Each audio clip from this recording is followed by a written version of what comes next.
É melhor matar 100.000 pessoas de forma lenta e dolorosa, torturando-os, matando seus entes queridos na sua frente, ou matar 100.000 pessoas de forma indolor no piscar de olhos?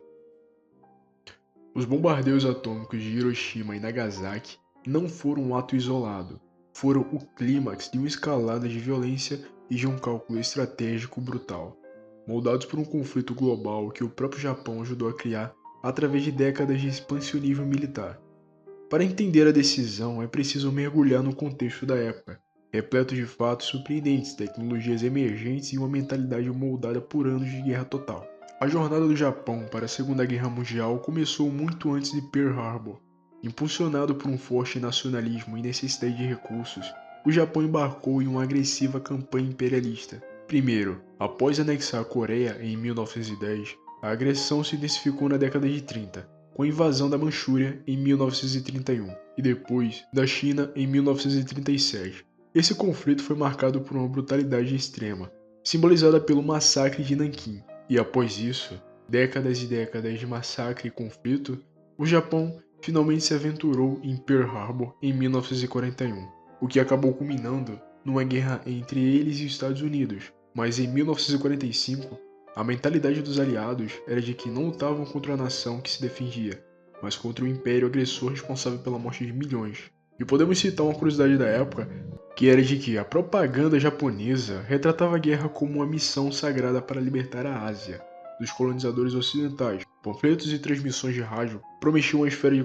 prosperidade da Grande Ásia Oriental, mas na prática substituíam o domínio europeu por uma tirania japonesa ainda mais severa. Em meados de 1945, o governo japonês estava rachado entre uma facção que buscava a paz e outra que pregava a luta até o último homem. Essa paralisia impedia a rendição, mesmo com a derrota militar sendo uma certeza. A vida no Japão era de extrema privação. A dieta básica era de arroz aguado e batata doce. Tecidos eram tão raros que roupas eram emendadas com casca de árvore. Crianças em idade escolar não estudavam. Passavam os dias fabricando peças de munição ou treinando com lanças de bambu afiadas para enfrentar os invasores americanos. A rendição não era apenas uma questão de honra para os líderes, mas para o povo. A propaganda dizia que os americanos eram demônios que cometiam atrocidades indescritíveis. Enquanto a guerra se desenrolava, o Projeto Manhattan avançava em segredo absoluto. O projeto era tão sigiloso que o governo americano construiu cidades inteiras do zero para abrigá-lo, como Oak Ridge, no Tennessee, e Los Alamos, no Novo México. Oak Ridge chegou a ter 75.000 habitantes, mas não aparecia em nenhum mapa. Seus moradores, muito sem saber o propósito final de seu trabalho, eram constantemente lembrados por placas que diziam: o que você vê aqui, o que você faz aqui, o que você ouve aqui, quando você sair daqui, deixa aqui. Oppenheimer, o diretor científico do projeto, era um físico teórico brilhante, amante de poesia e filosofia.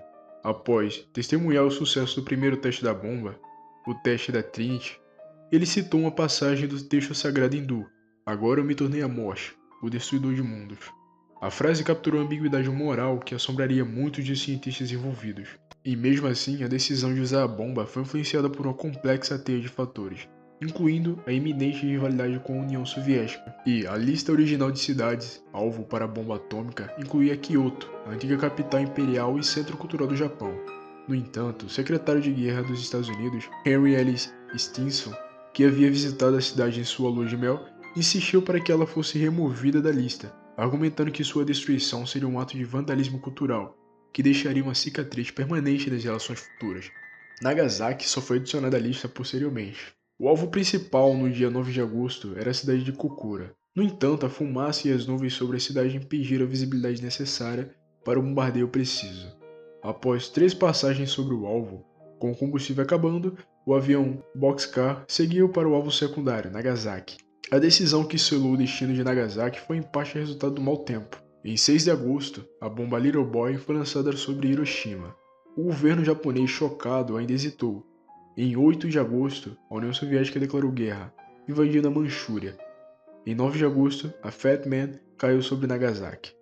Houve um homem que sobreviveu a ambos os bombardeios, Tsutomu Yamaguchi. Um engenheiro estava em Hiroshima, a negócios, quando a primeira bomba explodiu. Gravemente queimado, ele pegou um trem de volta para sua casa em Nagasaki, chegando bem a tempo de vivenciar a segunda explosão.